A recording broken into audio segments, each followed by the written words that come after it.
Alright guys, so you might be asking yourselves, why are we driving to the track on such a shitty looking day? We got a couple spots of drizzle on the windshield.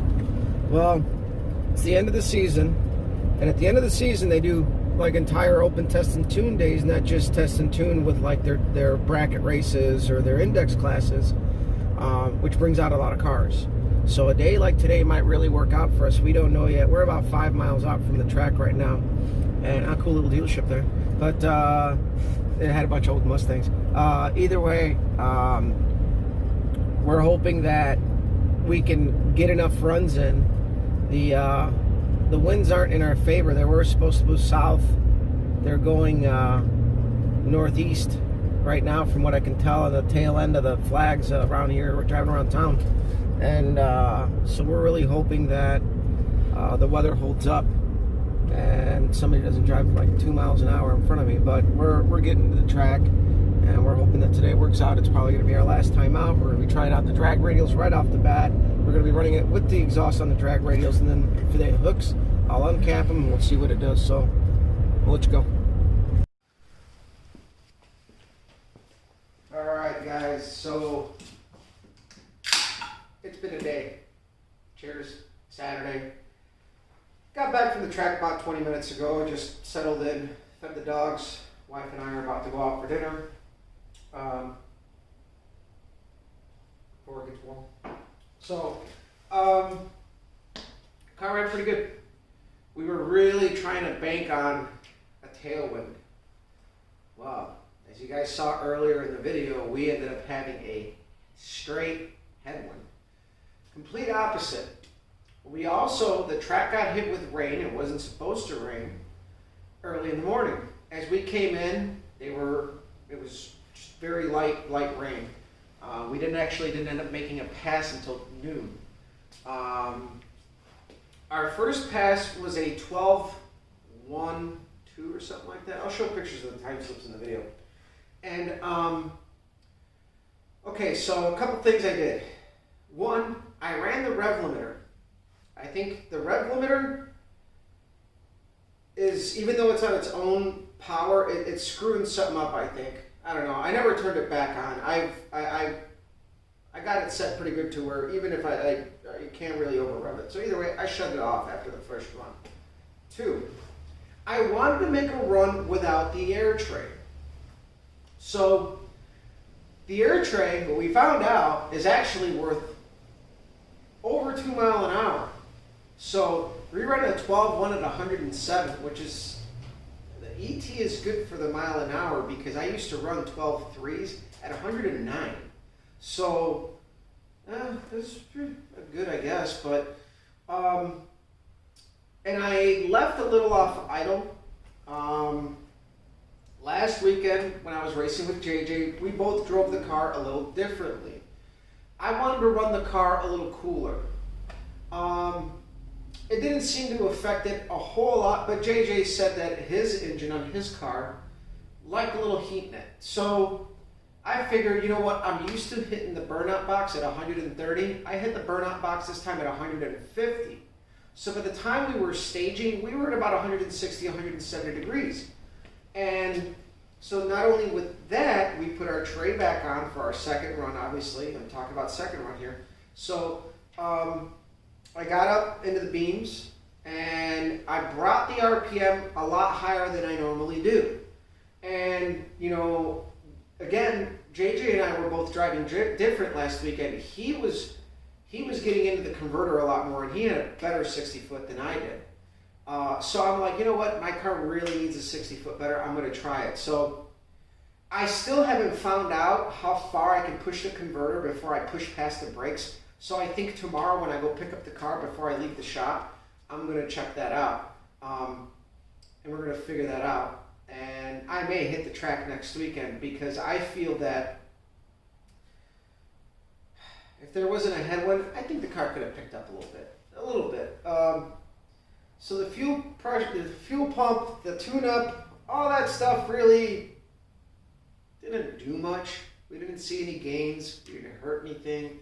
So really, what it comes down to is the car was pretty good. I probably have a bad fuel pressure gauge.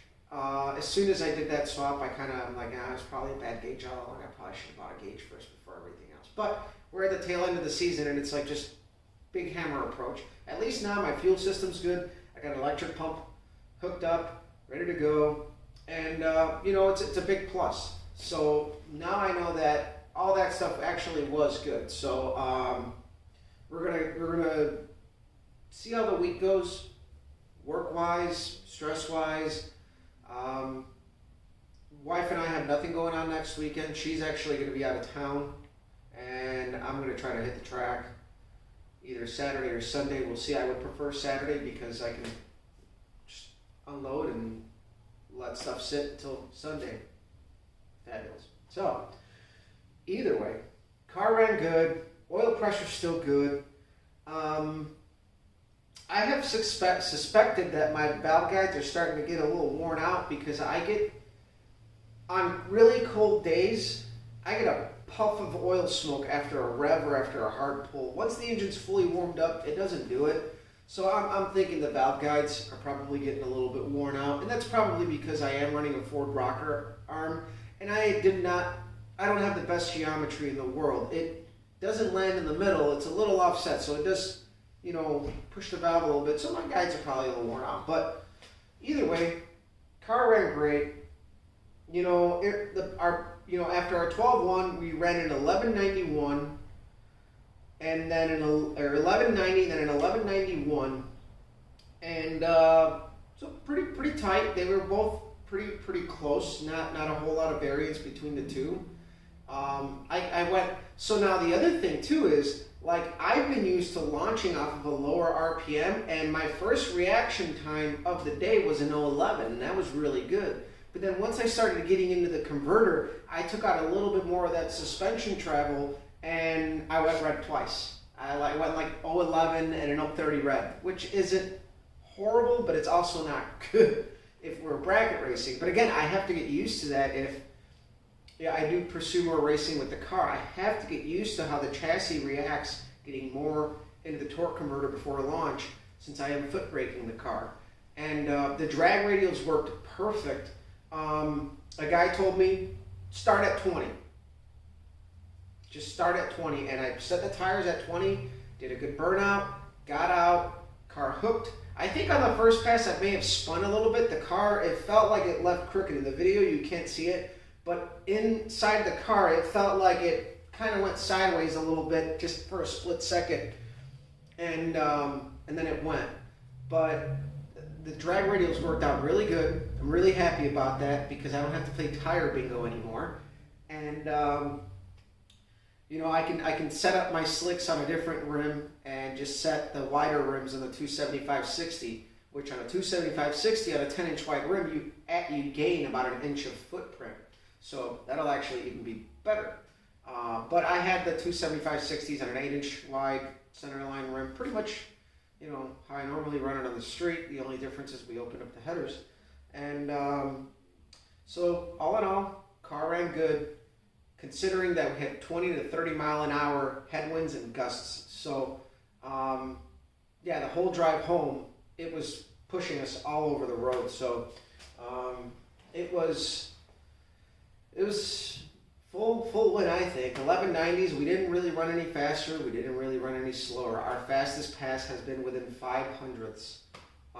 So really, the car's still there. So I think I didn't want to try out the locked out timing. I think I actually may try that this week if I have time and play with it and see what it likes, because as it is, I do have a slight lean spot off of launch, and I know with all that timing and sooner, it's probably going to lean it up a little bit more. So again, and that's where it's like, if I do go to the locked out timing, I have to do more tuning. So if I have to do a lot of changes, I don't want to run the locked out timing because I got everything figured out for my timing curve, which is fast. But it's still, it still has to run through its course until it's all in, which isn't a lot. But we might go out one more time, and it might be next weekend if the weather's right. Our other local track is going to have a test and tune day, so I would like some nighttime runs, and that would have to be Saturday. But either way, I think all in all, if our year ends after today, I'm happy. Car runs good. Car ran good. It's ran pretty consistent, even though like we've varied about 0.3 here and there. Whenever the car is running 11.8s, it runs 11.8s. Whenever it's running 11.90s, it runs 11.90s. Whenever it's running a 12.0, it runs a 12.0. At Cordova, we saw that, and then earlier on this year at the Grove, we ran like an 11.86 and two 11.88s, all really close. And then last fall, we ran three 1180 passes. It was 11.85, 11.86, 11.85.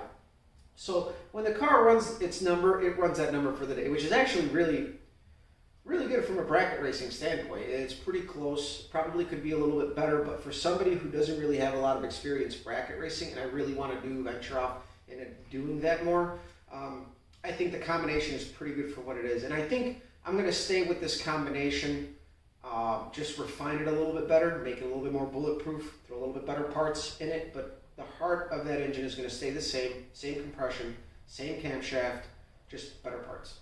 So, on that note, guys, I'm going to let you go. Share, like, subscribe.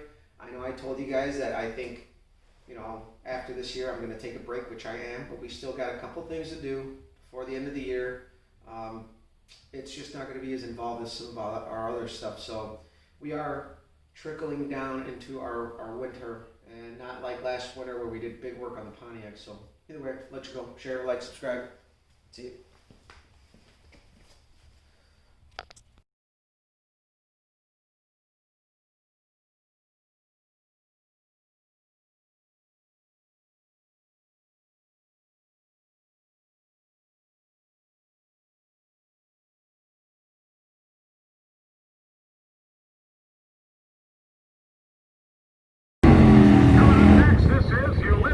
Martinez, 31-year-old body man from Elgin, Illinois, in a gorgeous 72 Oldsmobile Cutlass left-hand side. Well, you look at the deep